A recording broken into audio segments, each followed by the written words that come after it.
Olá, estamos começando pela TV Horizonte, uma emissora da Rede Catedral de Comunicação, o programa Religare. Nesta semana, nós convidamos o teólogo e professor da Universidade Federal de Juiz de Fora, Faustino Teixeira. Ele é um dos grandes especialistas nessa temática em âmbito nacional. Como eu disse, ele é professor na Federal de Juiz de Fora, lá no programa de pós-graduação em Ciência da Religião. Neste segundo semestre de 2008, o professor Faustino colabora também com o programa de pós-graduação em Ciência da Religião da PUC Minas como professor visitante. O professor Faustino também foi meu professor. Não é por isso um prazer ainda maior tê-lo aqui, Faustino, nessa conversa, conhecendo a TV Horizonte, né? Sem dúvida. Partilhando conosco também no mestrado em Ciência da Religião. Faustino, você poderia ser chamado de um dos pais fundadores da ciência da religião no Brasil, ao lado, talvez, de outros nomes, por exemplo, como o professor Pedro Ribeiro, que também atua conosco, entre outros nomes, não? Como que você vê o desenvolvimento da ciência da religião nesses últimos anos, só para a gente ir esquentando a nossa conversa, né? De fato, alguns programas são pioneiros a nível nacional. Juiz de Fora talvez seja um dos programas, uma das universidades a nível federal que tenha iniciado esse projeto já no final dos anos 60, começo dos anos 70, com a graduação em Ciência da Religião, sendo que a pós-graduação nossa começou no início dos anos 90, com especialização, depois veio o mestrado em 93, depois veio o doutorado em 2000, portanto, nós estamos em Juiz de Fora num processo de afirmação e de discussão da área de ciência da religião no Brasil, embora o nosso programa é no singular ciência da religião, mas na prática funciona como um programa de ciências da religião. Sim. Agora, recentemente, quase que uma notícia a ser dada, né? A outra federal, que também tem um programa lá, Ciências das Religiões, que é a Federal da Paraíba, acaba de lançar uma graduação também em Ciências da Religião. O que é, propriamente esta área de pesquisa sobre a religião, como ciência da religião, ciências da religião? No fundo, é um trabalho que valoriza a perspectiva multidisciplinar, interdisciplinar, de tentar abordar a temática da religião com o aporte de várias contribuições de áreas diversificadas, como antropologia, história, teologia, filosofia, fenomenologia, né? Então, a riqueza é você captar a perspectiva da religião sob várias perspectivas e um trabalho também que é favorecido pela riqueza do próprio corpo discente, que vem também de áreas diversificadas e que, no fundo, agora nós estamos começando a nos firmar no Brasil, em termos de pós-graduação. O número de programas de pós-graduação em ciência da religião já ultrapassa o número de programas reconhecidos de teologia no âmbito nacional. Tem gente que ainda tem dificuldade com essa área, mas eu diria que é uma área que vai se firmando no Brasil e que os profissionais que estão sendo formados nesses programas já começam a ter uma inserção em campos de trabalho que são bem significativos. E aí o resultado mais positivo que eu vejo é a perspectiva de grande abertura que se tem numa abordagem de religião não confessional, aberta para um amplo leque de reflexões de abordagens sobre o campo da religião. Sim. Você contribui nessa área do conhecimento pesquisando diálogo interreligioso, teologia do pluralismo religioso. Mais recentemente, você tem pesquisado a mística comparada. No nosso programa, nós temos três áreas, em Juiz de Fora, três áreas de concentração. Tem a área de filosofia da religião, tem a área de ciências sociais da religião e tem a área que eu atuo, que é de religiões comparadas e perspectivas do diálogo. E nessa área, nós estamos realmente criando um campo de reflexão que, em alguns casos, com uma repercussão já nacional, envolvendo outros programas de pós-graduação, como a PUC de São Paulo, como a Federal do Rio de Janeiro, como a PUC do Rio de Janeiro, no campo de estudos de mística comparada. Nós temos encontros anuais que vem acontecendo desde 91, envolvendo pesquisadores e alunos que estão desenvolvendo teses nesse campo de mística comparada das religiões. Sim. Mas o meu campo original, em Juiz de Fora, é teologia das religiões e teologia do pluralismo religioso, que é um tema extremamente complexo, extremamente polêmico, como a gente pode perceber nesses últimos 20 anos, a quantidade de tensões que se relacionam com essa temática. Entrando neste tema, que é o tema do Religare desta semana, não é? O diálogo interreligioso. O que mais propriamente caracteriza esse campo de tensões? Porque justamente o que o diálogo interreligioso levanta é a grande questão sobre a plausibilidade, ou a validade, o reconhecimento do pluralismo religioso como um valor. E, na prática, nós vivemos tempos marcados por uma tendência muito forte de reforço de identidades religiosas, confessionais, em vários âmbitos, e mesmo crescimento de fundamentalismos. E esse campo de afirmação identitária, ele acaba criando tensões com o reconhecimento do valor da diversidade, com o valor do pluralismo, porque na medida em que você começa a valorizar o pluralismo religioso, você tem que necessariamente relativizar determinadas percepções das religiões de religião que firmam como uma determinada religião como um valor absoluto. O pluralismo religioso, o diálogo interreligioso, vai justamente colocar o desafio fundamental da hospitalidade interreligiosa. Eu acho que nós não temos que ter uma perspectiva de anexar religiões para a identidade particular, mas o grande desafio é como hospedar a diferença e compreender a diferença e deixar-se enriquecer pela diferença.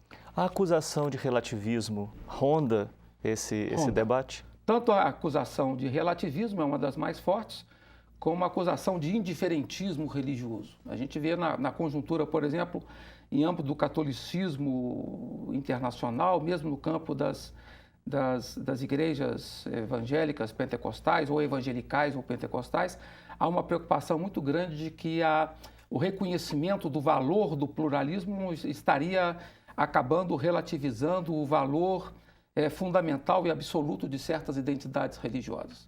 Mas, na prática, o que a gente percebe é que o pluralismo causa problema, ou que o pluralismo causa uma certa dificuldade, porque ele provoca a necessidade de autorrelativização de identidades e a necessidade de uma abertura maior para perceber, de ampliação do olhar para perceber a riqueza da diversidade religiosa a nível mundial. Faustino, por que falar em pluralismo e não em pluralidade? Porque eu acho que pluralidade também pode se falar, eu acho que não tem impedimento de falar pluralidade. Quer dizer, pluralidade ou pluralismo, eles são palavras que são...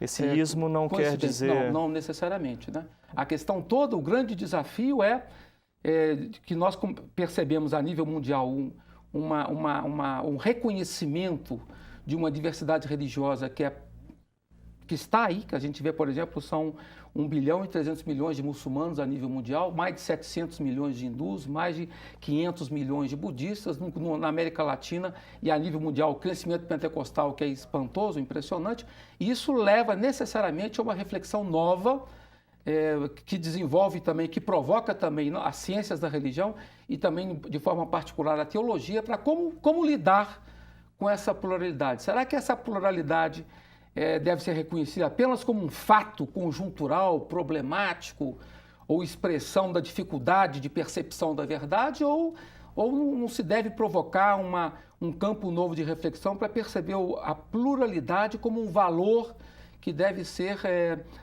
percebido, acolhido como elemento fundamental para a própria percepção e crescimento da identidade. Diante do fenômeno do fundamentalismo, a postura dos cientistas da religião deve ser de algum tipo de combate a este fenômeno, ou assim como devemos reconhecer a pluralidade religiosa, reconhecer isso também como um fenômeno legítimo? Eu acho que quando você fala em fundamentalismo religioso, você fala também em etnocentrismo. É claro que toda valorização da identidade, toda perspectiva etnocêntrica tem seu dado positivo. No fundo, é a defesa da identidade. E eu acho que não há um aspecto negativo em defender a identidade. Portanto, a defesa dos fundamentos da identidade é um traço normal, singular. Quer dizer, nós temos que amar nossa identidade. O problema é quando você enfatiza tanto a identidade que você provoca uma conglomeração, como se fossem mônadas isoladas, e isola a identidade da interlocução criadora na própria dinâmica interreligiosa e intercultural. Quer dizer, o desafio não é de matar a identidade ou de relativizar a identidade. O desafio é de buscar viver a identidade de uma forma aberta, de uma forma onde você pode respirar, onde você pode se enriquecer pela dinâmica da diversidade que marca o nosso tempo. Nós estamos conversando com o Faustino Teixeira, ele é teólogo, professor no programa de Ciência da Religião da Federal de Juiz de Fora e neste semestre colabora como professor visitante no programa do mestrado em Ciência da Religião na PUC Minas. Você pode se informar mais sobre esta conversa, escrevendo para nós e conhecendo outros detalhes da entrevista através do nosso blog, que é programareligare.blogspot.com. Mas pode também escrever para o nosso e-mail que você já conhece, religare@tvhorizonte.com.br. Religare volta daqui a pouco.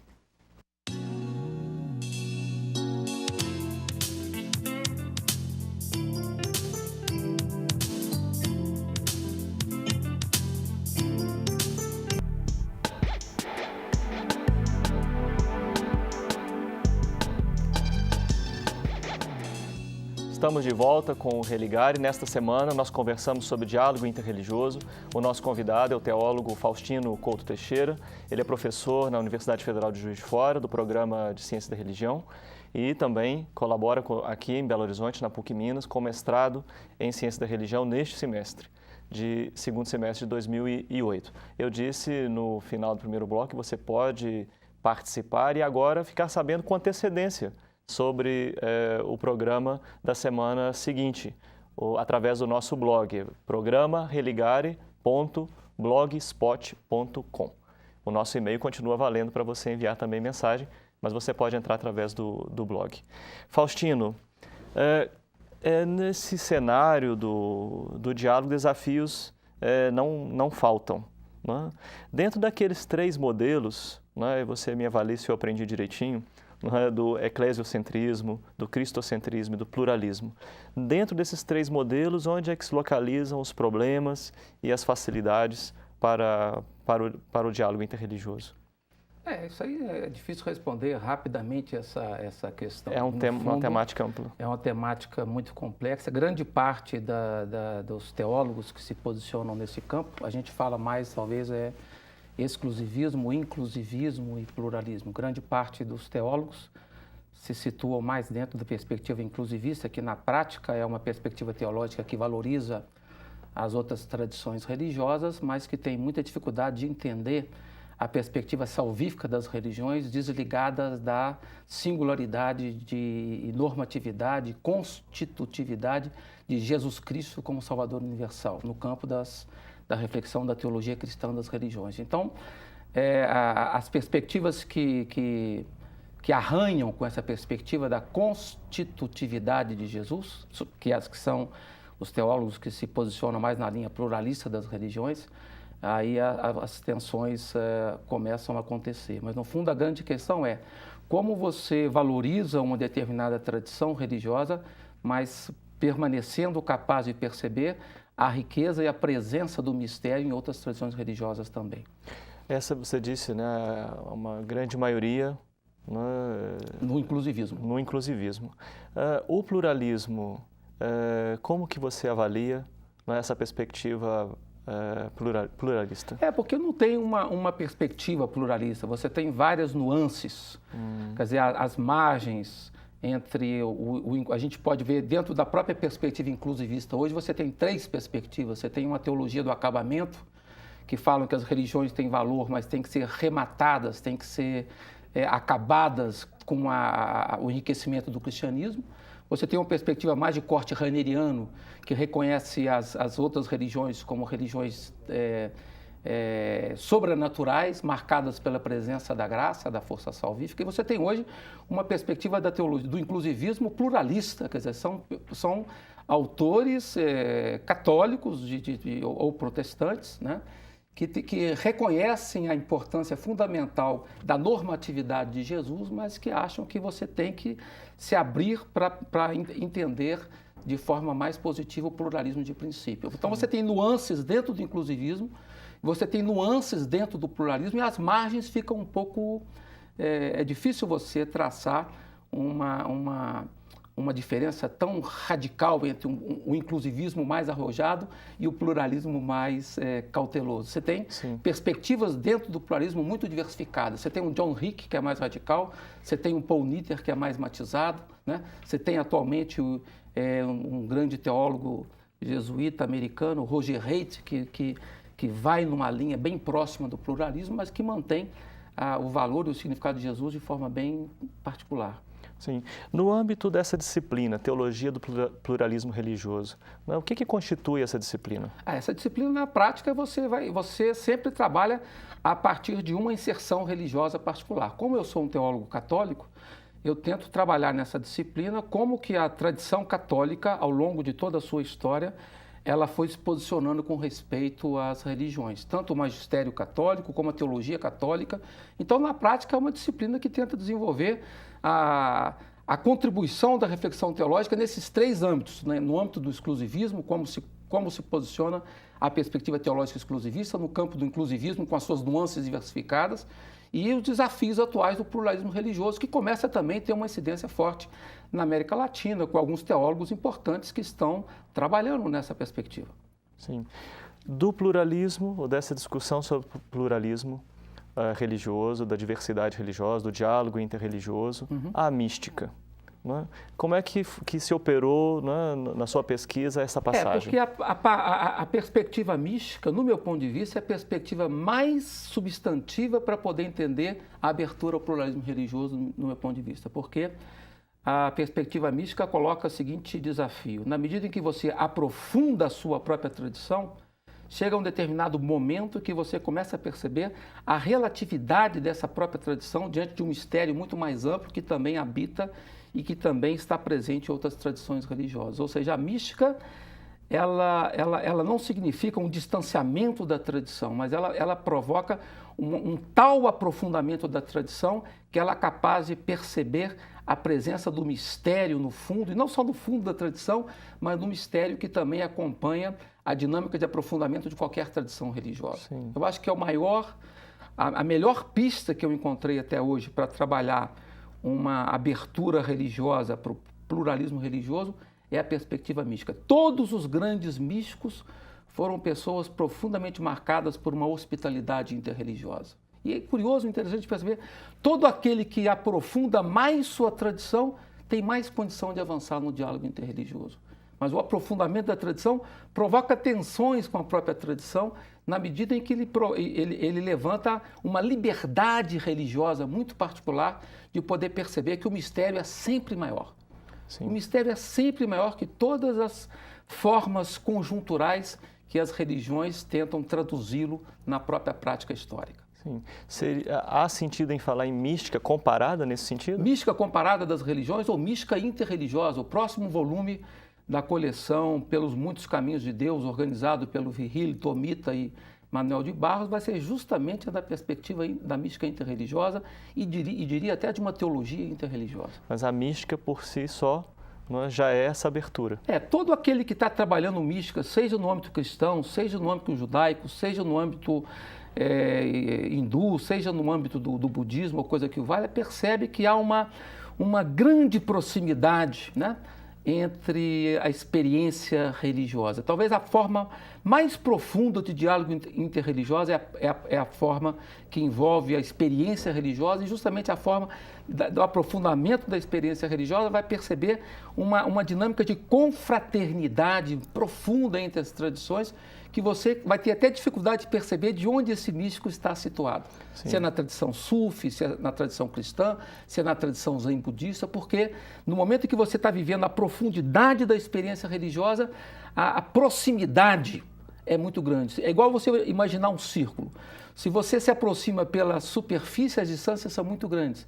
Se você se aproxima pela profundidade, você vai perceber que, à medida que você aprofunda, você consegue perceber o barulho de sonda de outro que fez o aprofundamento a partir de outro ponto de vista. Para além da questão do diálogo interreligioso, a mística em diálogo com a cultura contemporânea. Diria, claro, porque a cultura contemporânea, utilizando aqui a expressão de um dos grandes mestres meus, que foi o Henrique Cláudio de Lima Vaz, quer dizer, a cultura contemporânea ela carece de uma inteligência espiritual. Eu acho que ele, inclusive, nos belos textos que ele escreveu sobre modernidade filosófica e religião, ele fala que os saberes modernos da modernidade pós-cartesiana, eles têm uma dificuldade muito grande de captar o religioso vivido. Então é necessário, em função justamente da forma como se moldou tanto a filosofia da religião como as ciências da religião, saberes muito marcados por uma dinâmica profundamente secularizadora, autonomista, a perspectiva do salto da santidade ou da mística, ela recupera determinada dimensão de horizonte sapiencial, de gnosiologia do coração, da intuição, que muitas vezes escapa desse saber moderno pós-cartesiano. Sim. Faustino, nós estamos aqui na PUC Minas com inscrições abertas, né, com edital aberto para a nova turma do mestrado. O mestrado está começando.